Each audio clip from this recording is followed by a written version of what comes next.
At the heart of my home office is the desk setup. I've spent a lot of time over the past year building this up to what it is now, and today I want to walk you through everything that is on the setup as well as some of the upgrades that I've made since my last video. Starting with the desk, this is a 60 by 25 inch butcher block countertop that I got from Lowe's.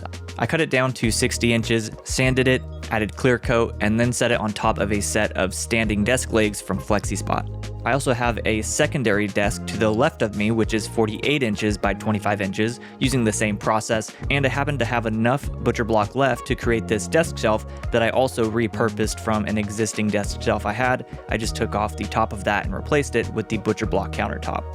And that gave this all a uniform look. I really love this custom style. I love kind of the raw elements of this butcher block look, and I think it fits the vibe of this room really well. The desk shelf helps me hide some of the mess that I don't want to be seen, but my favorite thing about this desk shelf is the way it complements my 40-inch ultra-wide monitor. We'll come back to this monitor later in the video, so be sure to stick around.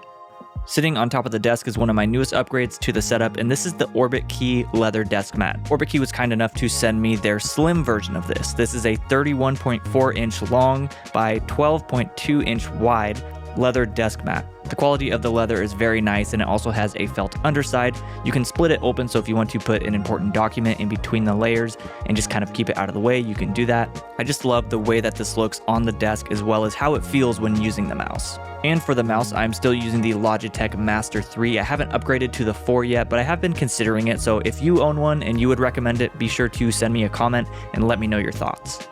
For the keyboard, I'm using an Apple Magic keyboard. I'm not too crazy when it comes to keyboards. I mainly use my setup for video editing, and I found that this works really well for my workflow. It's also an Apple product and works seamlessly with my MacBook Pro, which is powering everything.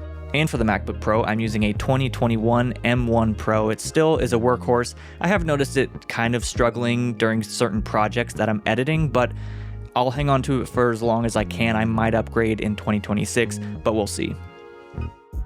Since I am using a laptop, that means I have limited ports, so that's where a Thunderbolt hub comes in handy. This year, I upgraded from the CalDigit TS4 to the CalDigit TS5 Thunderbolt dock.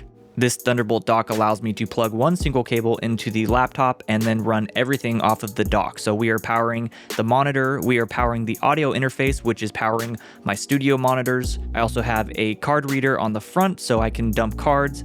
I can charge whatever I need to charge on the USB ports on the front. The only thing this dock is unable to support, and maybe someone in the comments can help me with this, but I'm unable to plug my 48TB hard drive array into the Thunderbolt dock. I have to plug it directly into my computer for it to properly mount.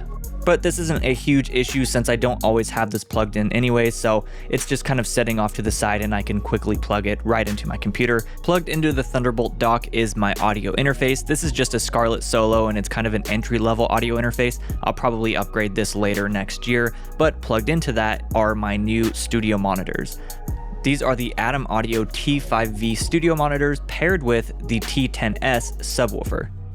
This was probably my most overkill upgrade to the desk setup this year. Now I typically am using this computer for video editing, so the studio monitors are really nice for just making sure all of my audio and mixing levels are great, but truthfully, I kind of just got these to listen to music with. I love listening to music, especially with a lot of bass, but sometimes I don't want that subwoofer on, so I added this foot switch so I can turn it on and off whenever I need.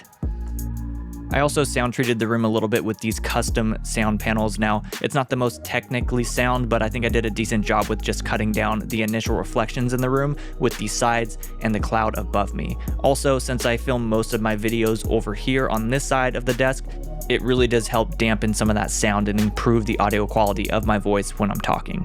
The monitors are sitting on these desk-mounted monitor mounts. They're not the most visually appealing, but when it came to figuring out the best way to place these were the best option for sure. They're sitting on some isolation pads to help some of that vibration. And the positioning of them are kind of perfect to match the height of my ears, and they also perfectly sandwich the 40-inch ultra-wide monitor. This is my absolute favorite part of the desk setup. This is my Dell Ultra Sharp 40-inch 5K ultra-wide curved monitor. It's an IPS black panel with 2000:1 contrast ratio and 120 Hz refresh rate. It also has Thunderbolt 4, which allows you to daisy chain multiple monitors if you want to, or just use this as a central hub. I used to not be a huge fan of ultra-wide monitors because I felt like you had to sacrifice quality over the length of the monitor, but this being 5K just really brings all of the resolution back in an ultra-wide form. It really is an impressive display. I love how sharp it is, I love how accurate the colors are, and that 2000:1 contrast ratio really shines when I'm editing or color grading my footage. And from a productivity standpoint, the 21:9 aspect ratio is very helpful for me to be able to edit a video on one side of the screen and then have my notes or emails or a YouTube video or anything else set up on the other side of the screen. I've had dual monitor setups in the past and I love the productivity of having two screens, but I really wanted to condense this down into something a little more manageable on my desk setup, and the ultra-wide has been the perfect answer for that. Now, this thing is 40 inches, so it is a huge monitor. This is a heavy duty monitor mount and it does a really good job at holding this monitor. It allows me to adjust it easily, move it around, but I can also bump this desk and not feel like this monitor is just gonna flail all over the place.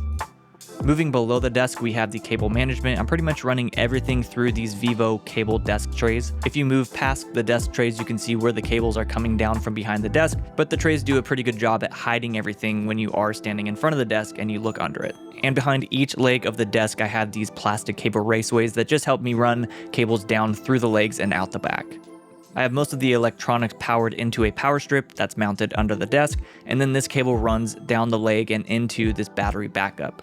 And that pretty much covers everything on this desk setup. I've spent the past 12 months really refining this desk setup to make it mine, to make it functional, and to make it something that I get excited to work at. I hope you all enjoyed this video and I hope that you found some inspiration for your own desk setup. If you did, be sure to like this video, give it a thumbs up, and let me know in the comments what your favorite part of this setup is. Thanks again for watching. I'll see you in the next one.